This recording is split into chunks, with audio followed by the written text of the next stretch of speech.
Hello everyone, welcome back to my channel. আজকে আমি আপনাদের সাথে শেয়ার করব চৈত্র নবরাত্রির অষ্টমী তিথি অর্থাৎ অন্নপূর্ণা পূজা পদ্ধতি এবং এর সাথে অন্নপূর্ণা পূজা পদ্ধতির টাইমিংও আপনাদের সাথে শেয়ার করব। অন্নপূর্ণা পূজা পদ্ধতি 2026-এ পড়েছে 25শে মার্চ বিকেল 4:47 এবং এই তিথিটি থাকবে 26শে মার্চ বৃহস্পতিবার দুপুর 2:28 পর্যন্ত। আপনারা বুধবারও এই পুজোটি করে নিতে পারেন এবং বৃহস্পতিবারও এই পুজোটি করে নিতে পারেন। চৈত্র মাসে শুক্লা অষ্টমী তিথিতে পূজিতা হন মা অন্নপূর্ণা দেবী। দেবীর পুজোর মাহাত্ম্য ঘিরে রয়েছে এক কাহিনী। হিন্দু মতে বিশ্বাস করা হয় যে দেবী অন্নপূর্ণাই অন্ন দ্বারা ভিক্ষার ঝুলি পরিপূর্ণ করে দিয়েছিলেন মহাদেবের। দেবীকে অন্নদাত্রী হিসেবেও পুজো করা হয়। মনে করা হয় এই অন্নপূর্ণা দেবীর কৃপা যার উপরে থাকে তার দরজায় অন্নকষ্ট এসে পৌঁছায় না। পুরাণ মতে মহাদেবের সঙ্গে দেবী অন্নপূর্ণার মতবিরোধ হলে অন্নপূর্ণা দেবী কৈলাস ত্যাগ করেন। এরপর শুরু হয় মহামারী এবং খাদ্যের অভাব। ভিক্ষার ঝুলি কাঁধে নিয়ে মহাদেব তখন বেরিয়ে পড়েন। এরপর তিনি শোনেন কাশীতে এক দেবী সকলকে অন্নদান করছেন। এরপর কাশীতে মহাদেব পৌঁছে যান। দেবী অন্নপূর্ণাকে সেখানে দেখে তিনি চিনতে পেরে যান। মহাদেব এরপর দেবী অন্নপূর্ণার কাছে ভিক্ষা গ্রহণ করে মহামারীর হাত থেকে বিশ্বকে রক্ষা করেন। এরপর থেকেই চৈত্র মাসের শুক্লা অষ্টমী তিথিতে শুরু হয় মা অন্নপূর্ণা দেবীর পুজো। ভক্তিভরে দেবী অন্নপূর্ণা দেবীর পুজো করলে সংসারে আসে সমৃদ্ধি, দূর হয় অভাব অনটন ও কখনো গৃহস্থে অন্নের অভাব হয় না। চৈত্র নবরাত্রির শুভ সময়ে সপ্তমীতে বাসন্তী পুজো, অষ্টমীতে অন্নপূর্ণা পুজো এবং নবমীতে রামনবমীর পুজো পালিত হয়ে থাকে। তো আজকে আপনাদের সাথে আমি শেয়ার করব দেবী অন্নপূর্ণা দেবীর পুজো। বাসন্তী পুজো প্রতিপদ তিথি থেকে কিংবা সপ্তমী তিথি থেকে বা আপনারা যেই তিথির পুজো করতে চাইছেন সেই তিথিরও পুজো করতে পারেন। কলস স্থাপন করেও আপনারা পুজো করতে পারেন কিংবা পটেও পুজো করতে পারেন কিংবা বাড়িতে যদি আপনাদের দেবী মূর্তি থাকে সেই দেবী মূর্তির সাহায্যেও কিন্তু পুজো করতে পারেন। তো আমি প্রতিপদ তিথি থেকে পুজো করে থাকি, সে কারণে আমার কলস স্থাপন এবং দেবী মূর্তি স্থাপন করাই আছে। তো আমি আজকে আপনাদের সাথে অন্নপূর্ণা দেবীর পুজোটি শেয়ার করছি। তো সেই জন্য গঙ্গা জল নিয়ে নিলাম। এবার প্রথমে আচমন করে নেব। ওম নমো বিষ্ণু, নমো বিষ্ণু, নমো বিষ্ণু এবং নিজেকে শুদ্ধিকরণ করে নিয়ে আমি পুজো শুরু করব।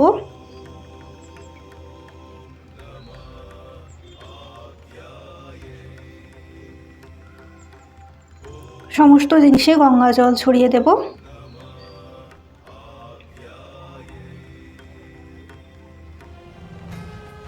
পটচিত্র এবং দেবী মূর্তি আমি স্নানাভিষেক অলরেডি আমি করে রেখেছি, সেই জন্য আর আমি স্নান করা নামলাম, শুধু গঙ্গা জল আপনাদের ছড়িয়ে দেখিয়ে নিচ্ছি।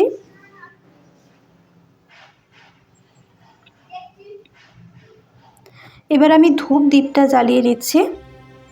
এখানে একটি আমার প্রদীপ জ্বালানো আছে, আপনারা অখণ্ড প্রদীপও জ্বালাতে পারেন এই 9 দিনের জন্য, কিংবা পুজোর সময়ও প্রদীপ জ্বালিয়ে রাখতে পারেন। একটি আলাদা করে অখণ্ড প্রদীপ সকাল থেকে সন্ধ্যা পর্যন্ত জ্বালাতে পারেন, কিংবা যে সময়টুকুতে আপনারা পুজো করবেন সেই সময়টুকুতে আপনারা অখণ্ড প্রদীপও একটি জ্বালিয়ে রাখতে পারেন।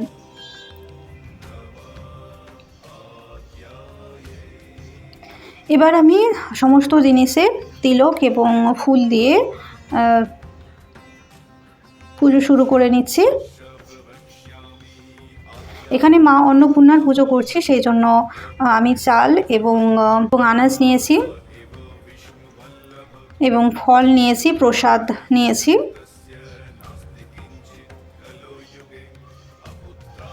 সমস্ত কিছুতে ফুল অর্পণ করে নিলাম।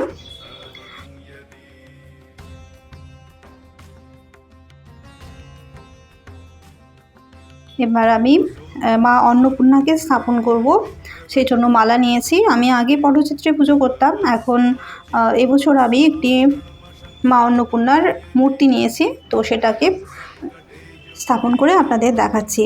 আমি মা অন্নপূর্ণাকে স্নানাভিষেক করিয়ে চালের উপর বসিয়ে নিয়েছি, গোবিন্দভোগ চালের উপরে। মা অন্নপূর্ণাকে সবসময় এভাবে চালের ওপরেই বসিয়ে রাখতে হয়। এবার একটি মালা পরিয়ে নিচ্ছি। আপনারা এইভাবে পটচিত্রেও পুজো করতে পারেন, কিংবা ঘটেও আপনারা পুজো করতে পারেন, বাড়িতে ঘট বসিয়েও পুজো করতে পারেন। যেটা আপনাদের পক্ষে সম্ভব সেইভাবেই আপনারা পুজো করবেন। তো পুষ্প ছড়িয়ে আমি আসন দিলাম।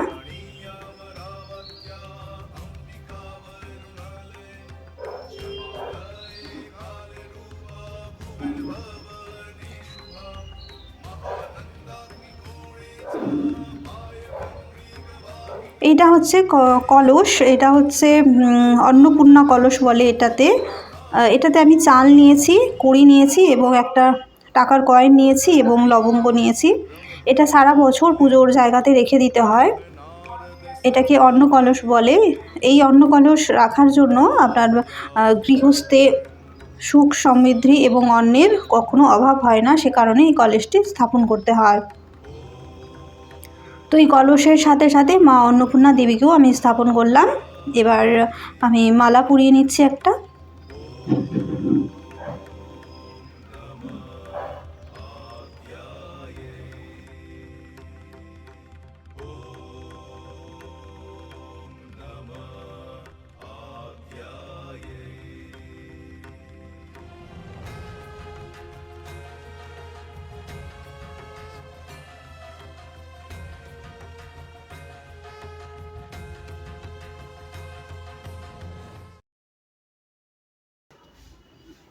এবার আমি সাদা চন্দন ও লাল চন্দন রেখেছি। লাল চন্দন আমি অন্নপূর্ণা দেবী এবং মা পার্বতীকে পরিয়ে নিচ্ছি এবং গণেশ দেবতাকে পরিয়ে নিচ্ছি।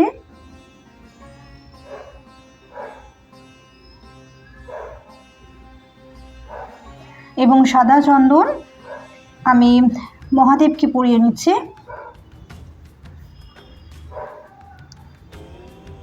এবং কিছুটা চাল ছড়িয়ে নিলাম, আতপ চাল, কিংবা আপনারা গোটা চালও ছড়িয়ে নিতে পারেন।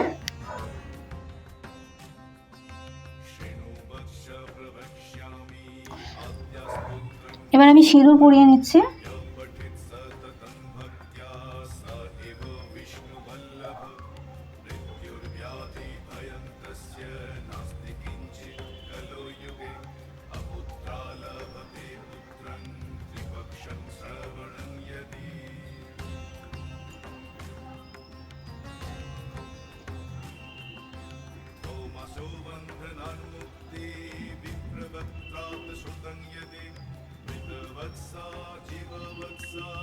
এবার বস্ত্র হিসেবে আমি মলি অর্পণ করছি। আপনারা লাল চেলিও দিতে পারেন। যেহেতু আমার অলরেডি এখানে পটচিত্র স্থাপন করা আছে, সে কারণে আমি আর নতুন করে চেলি পরাচ্ছি না। আপনারা চাইলে বস্ত্র হিসেবে আপনারা একটি লাল চেলি অর্পণ করতে পারেন। এবং আমি একটি পৈতে দিয়ে নিচ্ছি মহাদেবকে। আমি গণেশ দেবতাকে অলরেডি একটি পৈতে দিয়েছি পুজো শুরু করার দিনে, এবং আজকে মহাদেবকে একটি পৈতে পরিয়ে দিলাম।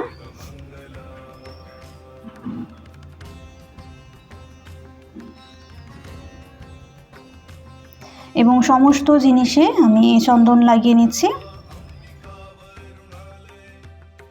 এবার পুজোর শুরুতে আমি গণেশ দেবতার উদ্দেশ্যে পুজো শুরু করছি। প্রথমে গণেশ দেবতার জন্য জবা ফুল নিলাম, বেলপাতা এবং দূর্বা নিয়ে নিলাম। এতে গন্ধপুষ্পে ওম গং গণেশায় নমঃ। এইভাবে আমি গণেশ দেবতাকে 3 বার ফুল অর্পণ করে নিচ্ছি।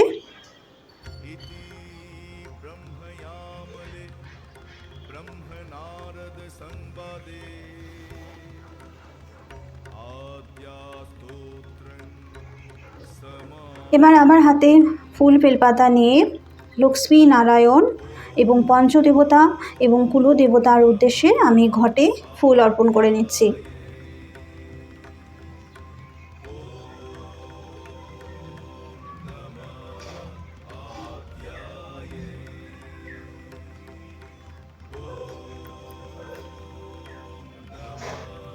এবার হাতে ফুল বেলপাতা নিয়ে দুর্গা মায়ের উদ্দেশ্যে আমি ফুল অর্পণ করছি। এসো সচন্দন গন্ধ পুষ্পাঞ্জলি ওং হ্রিং দুর্গা ওই নমঃ। এইভাবে 3 বার আমি ফুল অর্পণ করলাম দুর্গা মায়ের উদ্দেশ্যে। এবার আমি অন্নপূর্ণা মাকে ফুল অর্পণ করব।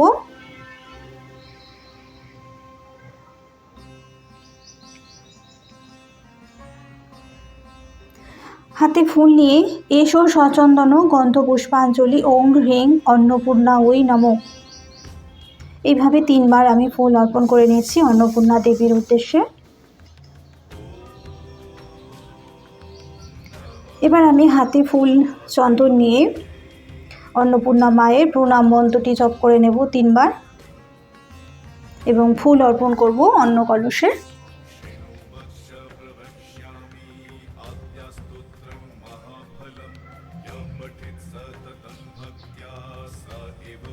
এবার হাতে ফুল বেলপাতা নিয়ে আমি মহাদেবের উদ্দেশ্যে ফুল অর্পণ করে নিচ্ছি।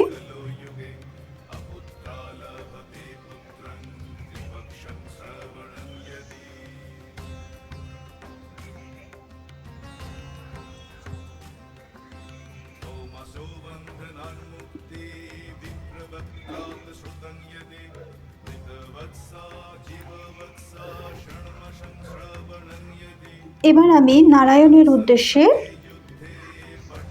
ফুল বেলপাতা অর্পণ করলাম এবং এখানে একটি কলস রেখেছি, জলপূর্ণ কলস রেখেছি এবং সেখানেও ফুল অর্পণ করলাম। এখানে আমি নবগ্রহ স্থাপন করেছি, সেই নবগ্রহ এর উদ্দেশ্য আমি ফুল অর্পণ করে দিলাম।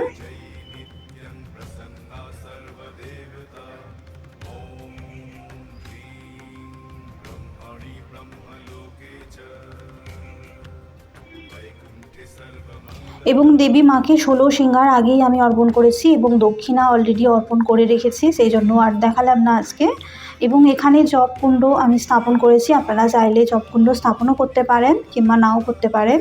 এবং কলস তো আমি স্থাপন করে রেখেছি। এবার হাতে ফুল বেলপাতা নিয়ে আমি অন্নপূর্ণা দেবীর স্তোত্রটি জপ করে নিলাম 3 বার কিংবা 108 বার, আপনারা যতবার পারেন ততবার করে নিতে পারেন।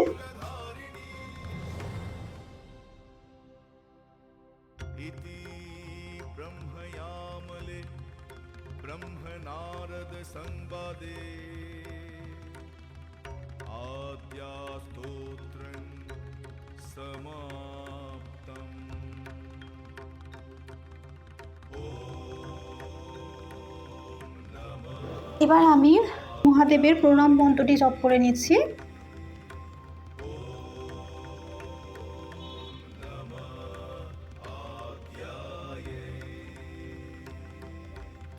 এবং অন্নপূর্ণা মায়ের উদ্দেশ্যে এবার প্রসাদ নিবেদন করলাম। যেহেতু অন্নপূর্ণা মায়ের পুজো, সেক্ষেত্রে আমি অন্ন এবং পঞ্চশস্য নিবেদন করেছি, গোটা ফল নিবেদন করেছি এবং প্রসাদ নিবেদন করেছি। এবার আমি আরতি করে নেব। এবং তার আগে অন্নপূর্ণা বা মা গৌরীর আজকে পুজো বা অষ্টমী তিথিতে মা গৌরীর পুজো হয়ে থাকে, তো সে কারণে আমি রুদ্রাক্ষের মালা দিয়ে মা গৌরীর মন্ত্রটি 108 বার জপ করে নিলাম।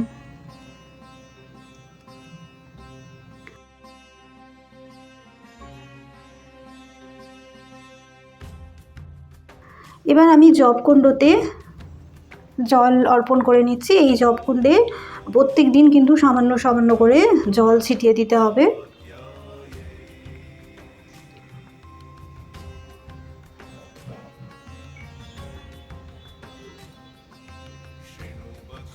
এবার আরতি করার জন্য আমি এক এক করে ধূপ প্রদীপ এবং বাকি সমস্ত কিছু ধরিয়ে নেব।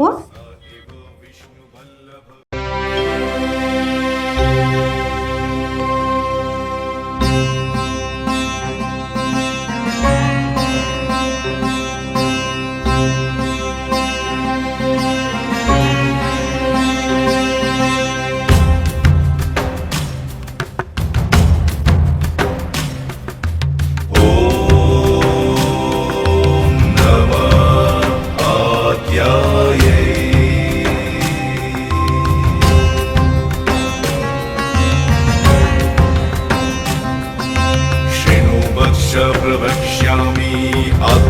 स्तोत्रं महाफलं य पठेत् सततं भक्त्या स एव विष्णुवल्लभ मृत्युर्व्याधिभयं तस्य नास्ति किञ्चित् कलो युगे अपुत्रा लभते पुत्रं त्रिपक्षं श्रवणं यदि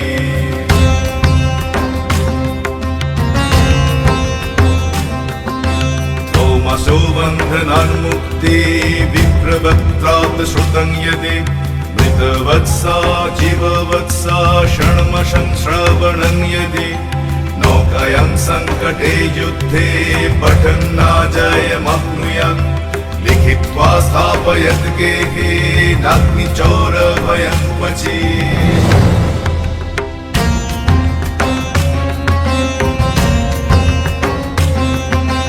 राजस्थाने जयी नित्यं प्रसन्ना सर्वदेवता ॐ ह्रीं ब्रह्मणि ब्रह्मलोके च वैकुण्ठे सर्वमङ्गला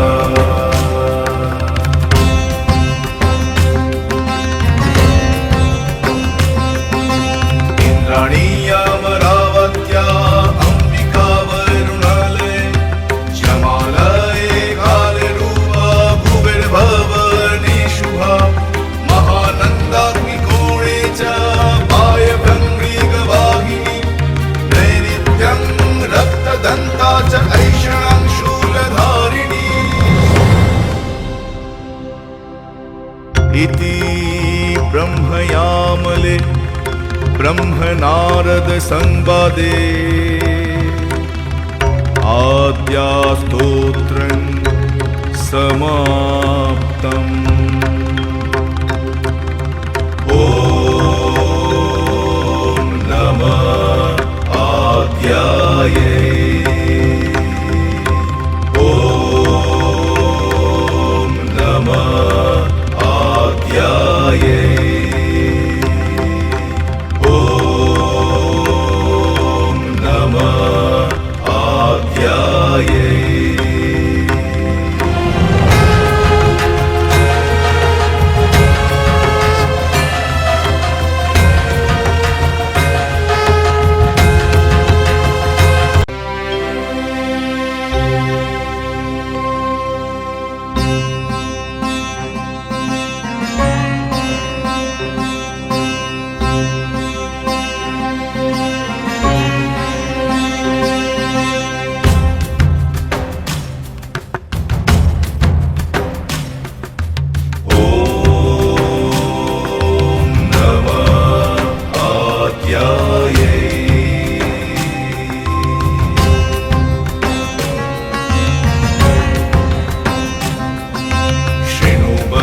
प्रवक्ष्यामि आद्यास्तोत्रं महाफलं य पठेत् सततं भक्त्या स एव विष्णुवल्लभ मृत्युर्व्याधिभयं तस्य नास्ति किञ्चित् कलो युगे अपुत्रा लभते पुत्रं त्रिपक्षं श्रवणं यदि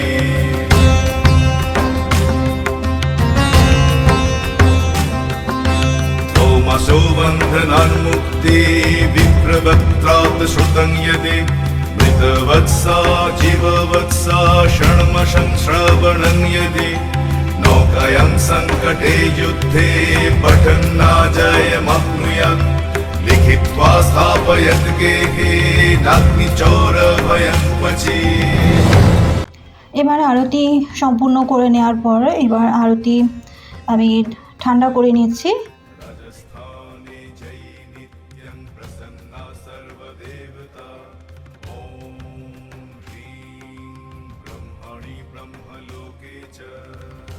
এবং সামান্য ফুল নিয়ে আমি মায়ের উদ্দেশ্যে ক্ষমা প্রার্থনা করে নেব। আজকের পুজোতে যদি কোনো ভুল ত্রুটি হয়ে থাকে তার জন্য যেন মা অন্নপূর্ণা দেবী আমায় ক্ষমা করে দেন। এবং হাতে ফুল নিয়ে আপনি আপনার মনস্কামনা জানিয়ে নিতে পারেন মা অন্নপূর্ণা দেবীকে। তো এইভাবে আজকে মা অন্নপূর্ণা দেবীর পুজো আমি সম্পূর্ণ করলাম এবং প্রার্থনা করলাম যাতে আপনাদের সকলের রামনবমী খুব ভালোভাবে কাটে। इति ब्रह्मयामले काले ब्रह्मनारद संवादे